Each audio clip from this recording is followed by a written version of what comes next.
Yep. Okay, great. Good afternoon and welcome to Roy Talks. We have a conversation today with artists who are exhibiting at Roy during our March exhibition, Benedict and Noah. And Benedict Scheuer is safely ensconced in his studio, it looks like. And Noah is on the road on his way back to Chicago, having spent the evening with us yesterday at Roy to open things up. I want to start by, as I always do, thanking our sponsors who make events like this possible.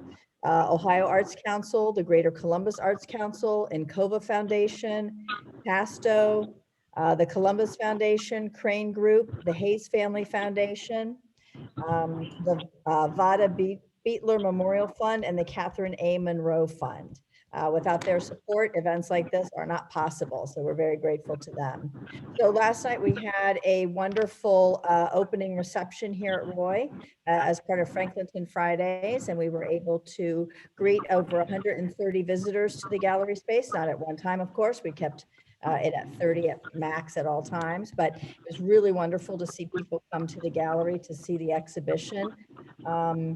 And I'm just kind of curious from the two of you, I saw you speaking with friends and family and visitors, and I'm just wondering, how did last night go for you each? Did you have some good conversations and meet some new people and introduce people to your work? I can start. Yeah. Yeah, the exhibition opening was incredible. A lot of support all around from people who I was just meeting, and also um, a lot of friends in the area also coming out, which was really nice to see. And I think and maybe it's helpful for me to isolate like one question that I was asked that I thought was really a nice question, and I'm still thinking about. And it came from a friend, Miranda, and she asked me if how gardening specifically has like functioned to inform the way that I'm drawing ultimately and painting. And I didn't have a good answer for her. It was more like a moment for me, but I am thinking about it. And I think that there is less in terms of making marks and drawing specifically. I think that just being in the garden really fosters like a calm and like gentle and sweet way of looking.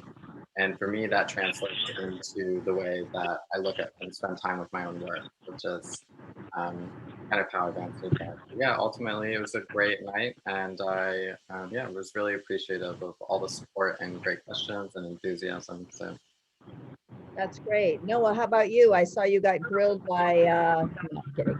We had a great conversation with Johnny Whittle, who's the new executive director of the Franklinton Arts District. And also, I know you were talking with Eric from our board. You had a good conversation as well. Yeah, it was really nice getting a chance to share my process with everyone. And it was also great having so many people show interest in coming out in general. I got a lot of great feedback about the show being paired together. The jurors did a great job. So it's just overall, it was a good experience. That's good. Yeah, we talked about that a little bit in our conversation on Friday morning, which people can view on our YouTube channel. But we did talk a little bit about that feedback and some, critique and how that helps you grow as an artist. Were there any observations last night that people made that made you think a little bit? I know, Benedict, you referred to a particular question about gardens and influence, but I'm curious if a lot of times people want to, correlate your work with maybe an artist whose work they're familiar with. So were there any kinds of comments like that?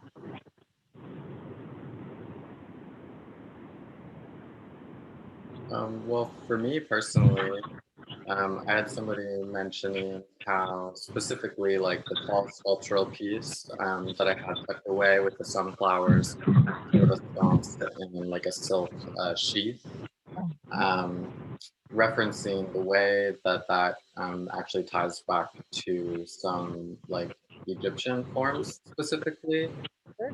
Egyptian fresco, I think, is what I was told to investigate further. So I'm excited to kind of see what parallels exist there, especially in the context of thinking about death. And I think that there's potentially a lot of, I'm interested in death within my work. And I think that that is something that I'm definitely interested in looking into more. So. Yeah, that's interesting, particularly and rather insightful based on the materials that you've used for that piece. Sunflowers that you grew and the remnants of that. So that's very interesting. I know that, you know, a lot of conversations we had about your work were with the dynamic composition and the materials that you choose and the pattern of those materials and with the look that you want. I had trouble hearing you in that last part. Oh, me? Sorry. I was just saying, we've had conversations about Noah and his dynamic compositions, and they're very tactile. I know lots of people were, you know, wanting to touch them. Of course, they did not. But curious if you had some conversations with people about your processes and the materials and the kind of choices that you're making while you're. Yeah, absolutely. A lot of people are asking me about my processes because they are very intricate and there's a lot to them. You know, starting from, I don't think a lot of people realize like that I had to go find all these belts and go find all these, you know, sifting through tons of different thrift stores just to get nice belts that will fit and react, and the buckles will be nice design elements. So there's a lot of parts of that that I think people were surprised to hear about. And then on top of the many tactile things I have to do after that. But yeah, it's just really nice to inform people, because when you think about finding the materials, that's just as much, you know, that's like very part of the practice. It's a ritual, and that's how it starts. So I think that really opened a lot of people's perspective. Yeah, that's good. I know we talked about that a little bit, the compositions of your works and the choices that you're making and access to materials. Can you talk a little bit about your process, maybe, for those on the Zoom call that have not seen yesterday's conversation? Yeah, so what I do is I find these objects at the thrift store that I want to put together, and a lot of them appear with these nylon fibers on them, which the process is called flocking, and it's you attach tons of microscopic fibers to an object via glue, and you have to just, you know, it's very tedious and disgusting, but the result can be amazing because it lets the line and texture take over the work. And in the other instances, there's variations off that. Like that usually is how it starts, and then I either add some sort of color or some sort of chemicals to get different effects. Yeah, and so I'm kind of curious about that process. And do you have a form or a piece in mind, and then you find the materials, or do the materials inform what the form is going to take? Sometimes it actually goes both ways. There's a lot of times I have ideas and I find pieces to make that idea happen. And then there's also instances where I just have the parameter set up and then I let the, you know, spontaneity of the work take over. Gotcha. Benedict, same question. What informs what you're doing? Yeah, I would say that all of my making is really greatly informed by a few elements, and one of that is just a meditation practice. And so that is big for me in terms of, especially in the past year, really digging a lot deeper into that and allowing myself to get into a certain frame of mind before working and drawing, which is a really intuitive process for me. But in addition to that, a parallel between Noah and I is just the way that we're sourcing material and kind of finding it within our environments. And so as I'm gardening, I'm constantly like collecting bits and pieces from the garden, whether that's like dead flowers, dead insects, rocks, random things that I dig up from the ground. And those sort of just become collected, and a lot of those don't end up getting used. But they end up in my studio space and just in my periphery around where I live. And so those exist kind of pulled out, highlighted for me. And then as I go about my day making, sometimes the moment will click and things will just kind of merge together. And that's how my sculptural work comes into being for me. But yeah, otherwise I'm just essentially, I journal every day and I write about, or not write about, but I also do a lot of sketches every day. And so those sort of images, I think, I see certain images that start reappearing, and those then get projected onto a larger surface when I'm working unintentionally often. But so yeah, I would say within that sort of realm of things for me. Yeah, great. And I know you both have other disciplines that you've experimented with, photography and painting. So where you are now is maybe not where you're going to be. What is next maybe for you in your art? What kinds of disciplines or materials are you looking to experiment with next?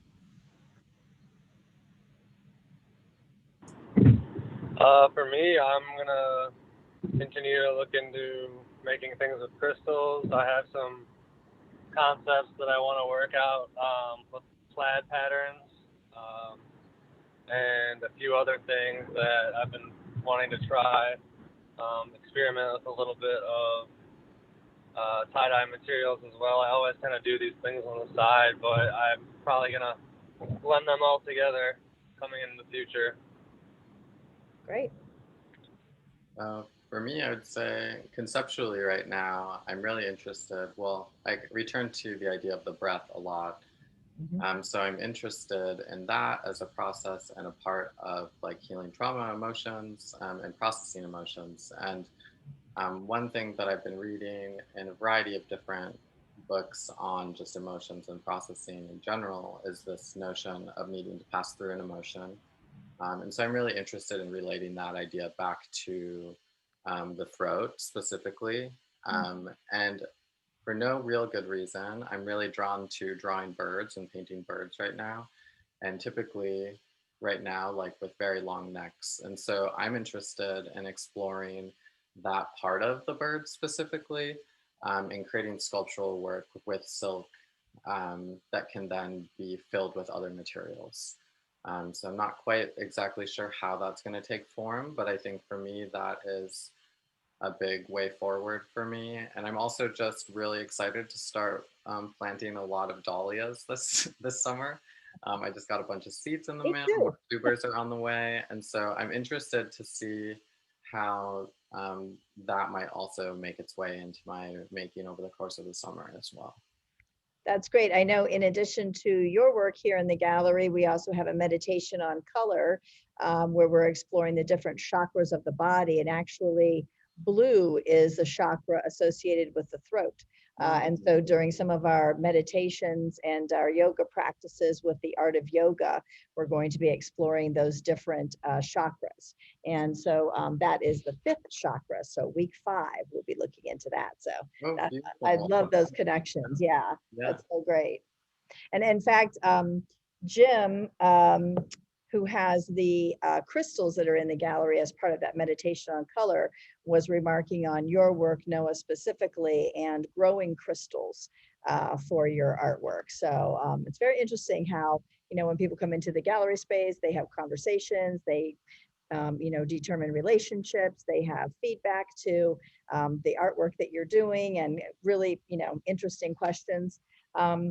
One thing I'm kind of curious about is I'm sure you're getting, as we discussed, getting feedback and that from other people. What is some really great advice that you received, and what is some really great advice that you gave? That's a great question. I could start.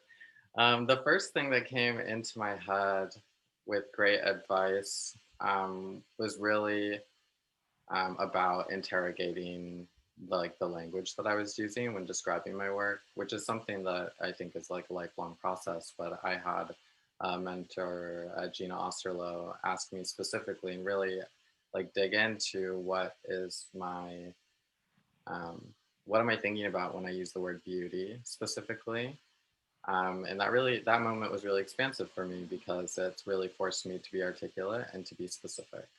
And so I think that there's a lot of room to go deep into something as opposed to hit something on the surface, which is very general advice. But I think that for me, that is something that I hold close. And also just this notion of making as much as you can. And making, even when you don't want to make, if you can, if you have that ability to do so. And all of my growth and important moments happen while making. So in regards to my art, so that's big for me. And advice for other people, is that the question? Ooh, honestly, at this moment, I would say, like, try to find somebody who you can have breakfast with who is also a maker. Because those conversations over breakfast with the people who I have lived with in like the past 4 years have been the most incredible conversations and the most growing moments for me. So like, get good at making a good breakfast and being able to open up a space for people in that capacity. And that is huge, I think. Yeah, I think so. I think people are very generous with, feedback and advice and support. If we just tap into those resources, that's really awesome. It takes a village.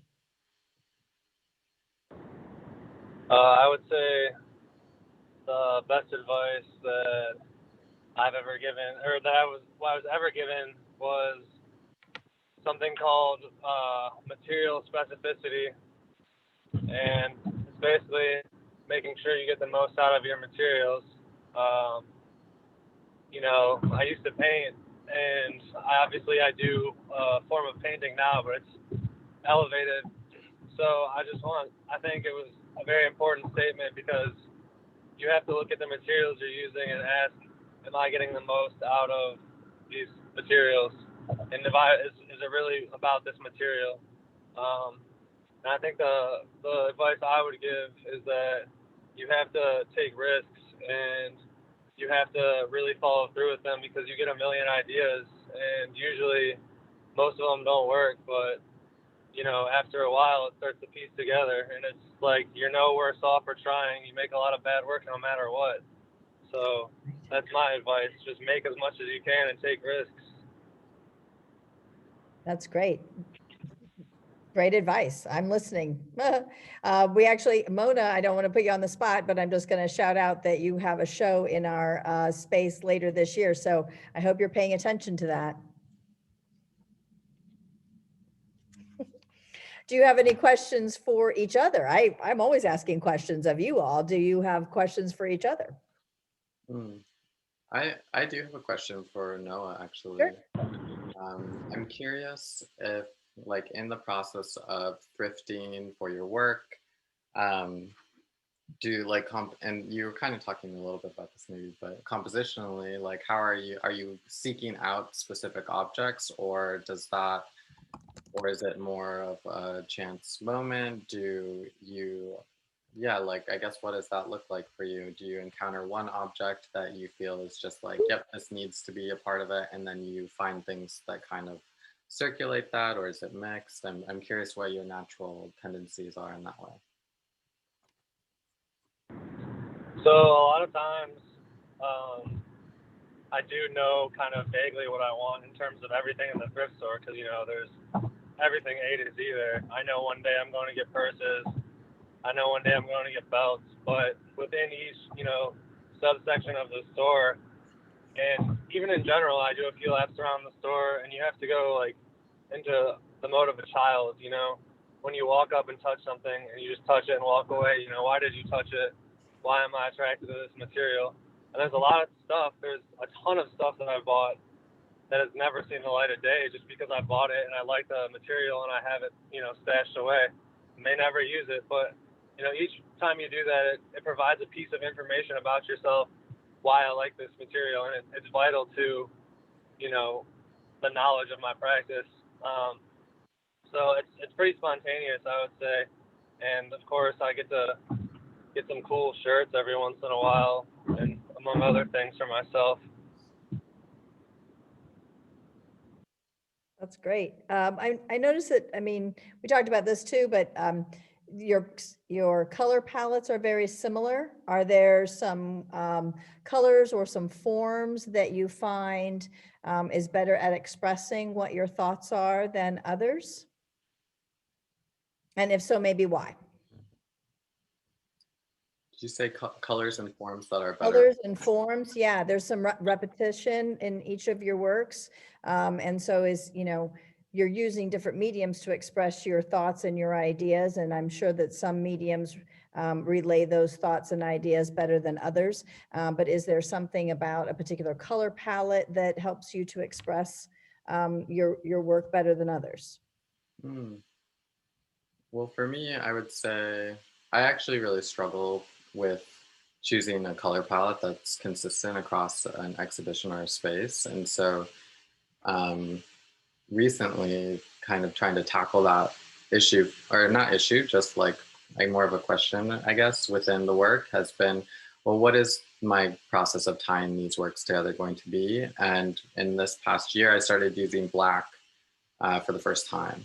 And it was something that I just vehemently avoided for the last like 4 years, and started using black. And it felt really important to me. It felt like a space that allows the viewer to go in very deeply.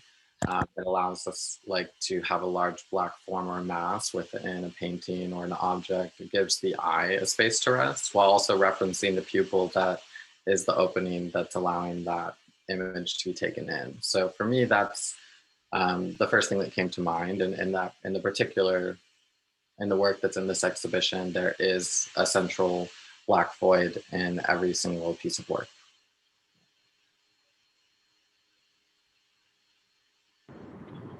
Yeah, I think that my color palette stems mostly.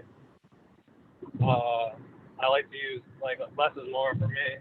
I vary from monochromatic to very simple gradients. Just trying to give a visual sucker punch is basically what a gradient will do to you every time. And even within the monochromatic works, many gradients exist of, the navy blue or the black or, the whites, because there's several shades going out through the whole image. So I like to use simple color schemes. I also have a hard time choosing my colors, so many to choose from.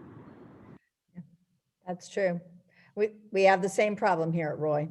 Mona's asking, she's saying, congratulations on the show. And do either of you have an artist or artists whose work you follow or are excited about right now? And she's saying, could be somebody directly influences your work, but doesn't have to be.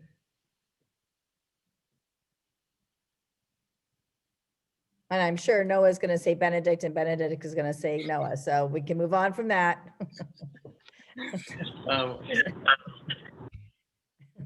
Yeah, I can go first. Hello, Mona. Actually, Mona, I went to school with Mona, so I'm excited. Oh, yeah, very good. Okay. Incredible artist and human. And thank you for the congrats. Yeah, so in terms of artists, I always struggle with this question personally. When I was in school, it was a question that was constantly flung at me in ways that I was open to having, and I always struggled. But an artist that I constantly return back to, who's long gone, is Paul Klee. I feel a great affinity with his images, his paintings and drawings. And so I think that for me, he is a huge influence on my work. Less in terms of like picking through and making aesthetic choices, but more in terms of feeling like there is a artist who is in a similar, is working in a way that inspires me to continue moving forward. And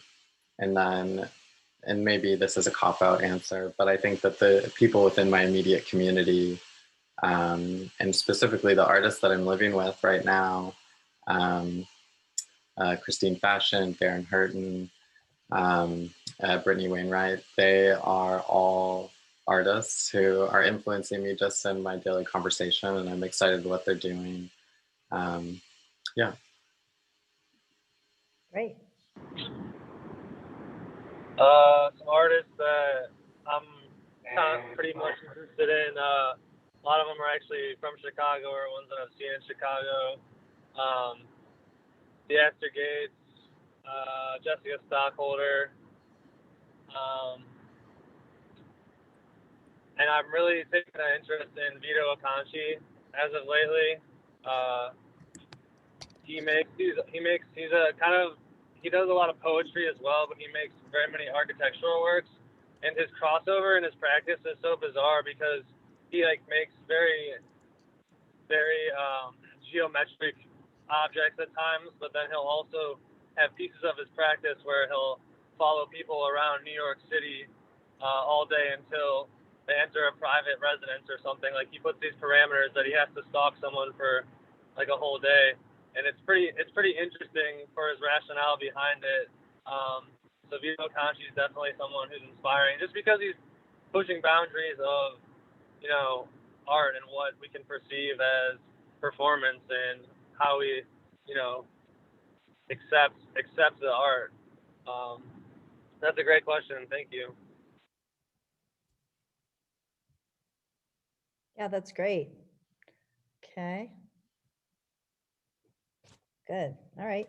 Well, I think, you know, another question I would have is, you know, we talked a little bit about, you know, where your work is going and that sort of thing. What kinds of projects or opportunities are you excited about taking advantage of? I know we talked a little bit, Benedict, about your spreadsheet of opportunities coming up and things that you have to plan for. And I'm sure, you know, as artists, as things are opening up, maybe residencies or other exhibitions.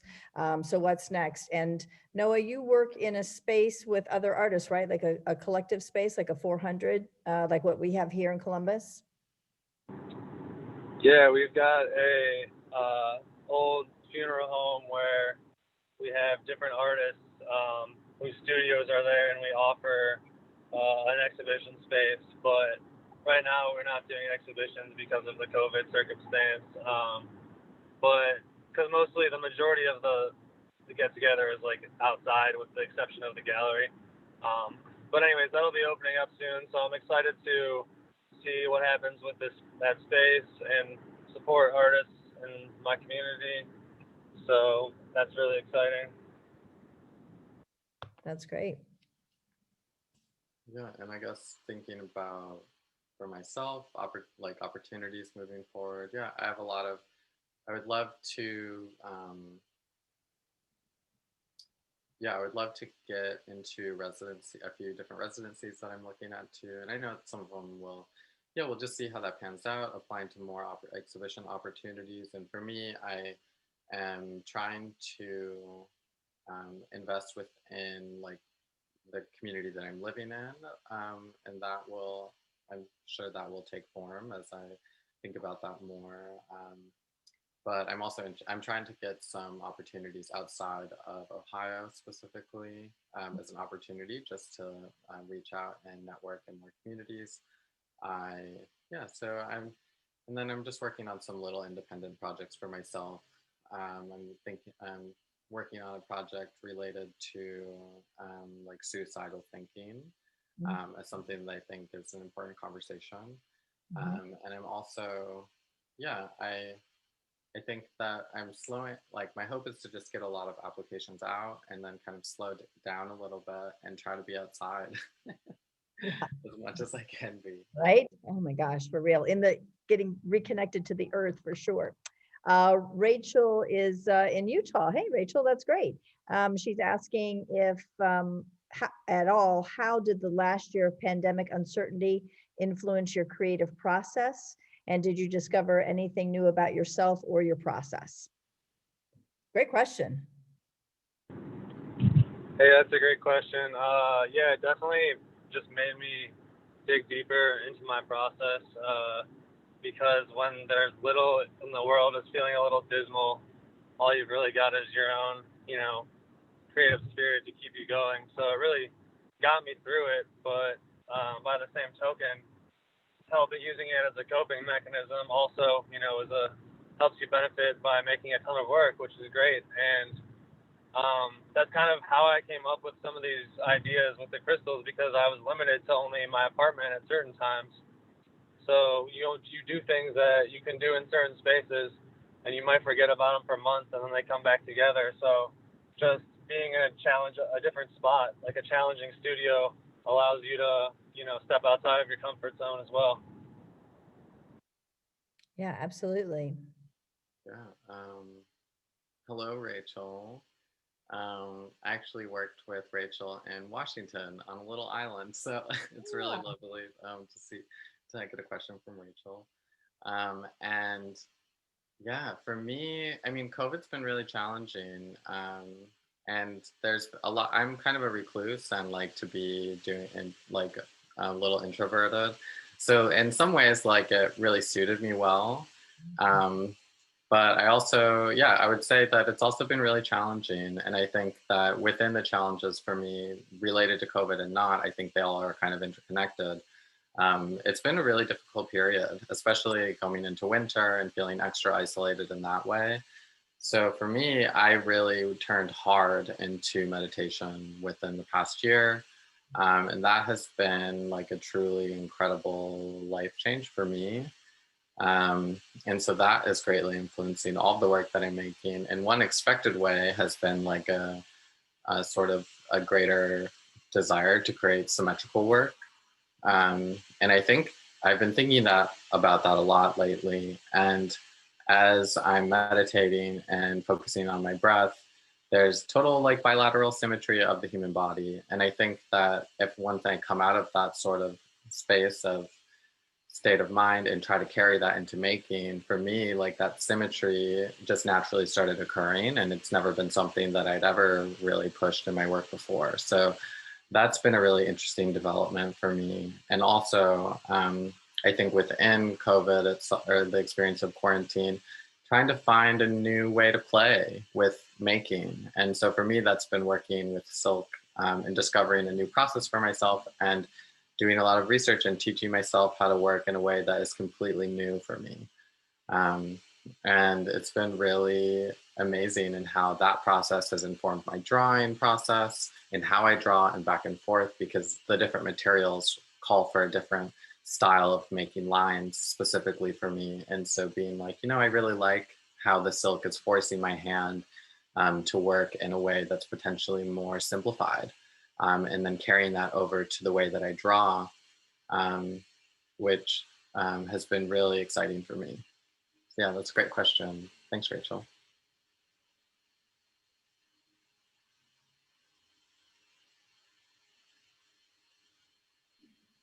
Sorry, I muted myself because we have some visitors in the gallery. Oops, sorry.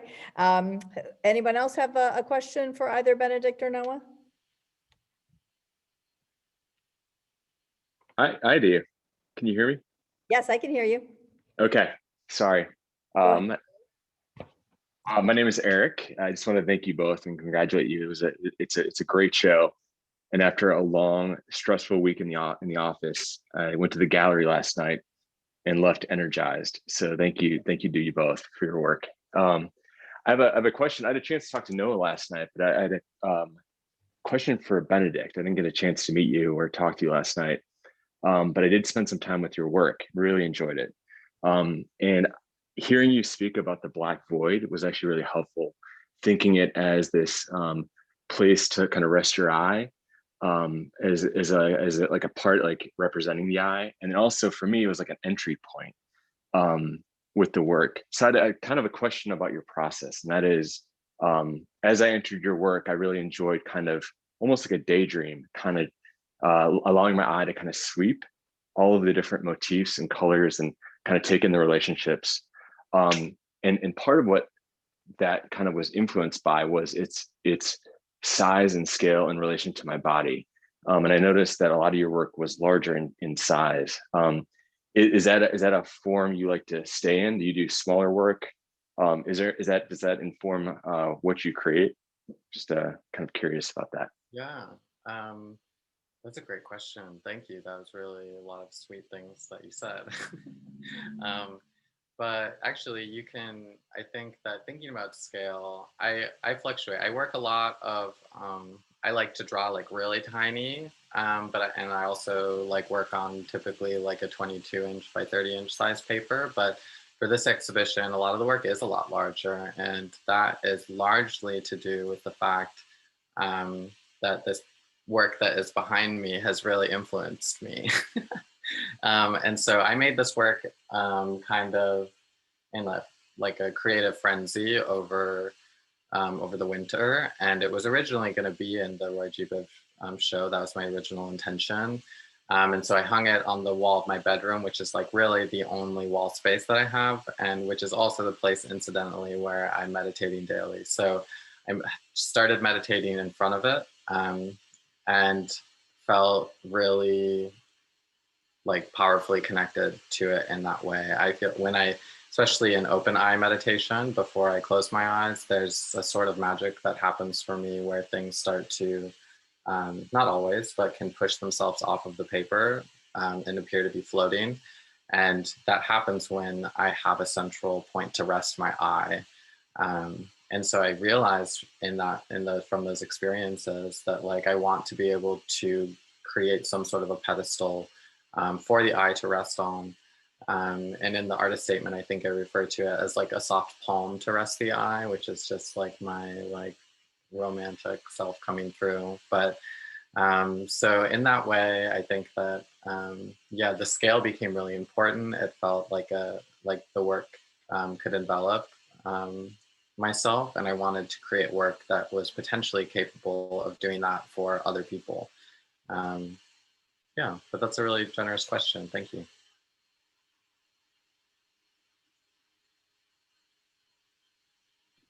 Great, thank you.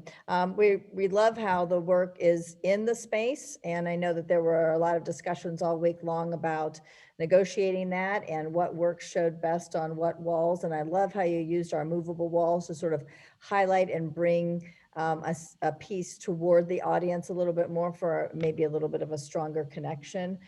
So it was really great to, every month it's a wonderful thing at Roy that the space does something totally different because the artists interpret it in different ways. But having this beautiful color palette here in the gallery and the better weather outside, it is just, everyone who comes into this space just takes a very deep breath as they look around. So it is a wonderful opportunity for us to just reconnect and just breathe for a moment and see something beautiful. So thank you both for sharing your work with us. Thank you so much, Lynette. It's been a real pleasure working with you, and I feel really supported in the whole install and everything to do with the show. So yeah, I'm really grateful to that, and to Noah as well, and all the interns and everyone involved. So thanks. I know the interns learned an awful lot about curating this week and just installing work in the space, and had some really wonderful conversations with you both. So thank you for your generosity in that regard. So we have some things coming up that we want to plug this month. So you are going to be taking over our Instagram. We don't know what dates yet, but we'll announce that on social media. Friday, we got to talk in person in the gallery. And Noah's traveling now. We wanted to capture him in the space before he left. So we have that on our YouTube channel. So feel free to enjoy those moments. Turn up your volume though. I'm learning. So you can hear me just fine, but I am loud. And because we were so distant, turn up your volume so you can hear what Benedict and Noah are saying as well.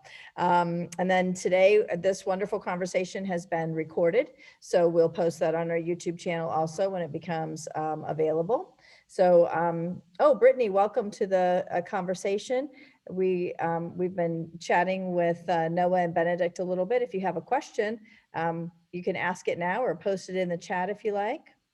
What didn't we cover today, Benedict and Noah, that you wanted to be sure to share today? Is there anything that I left out? I think you covered most of it. I mean, again, I want to reiterate how thankful I am for Roy and all the sponsors and help from Lynette and meeting Benedict and the interns, everyone top to bottom. So I just want to thank you guys too.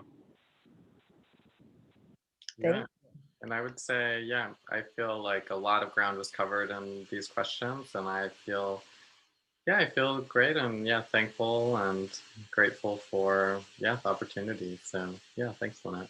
Great, thank you. I'm so pleased that Roy could be a part of your journey.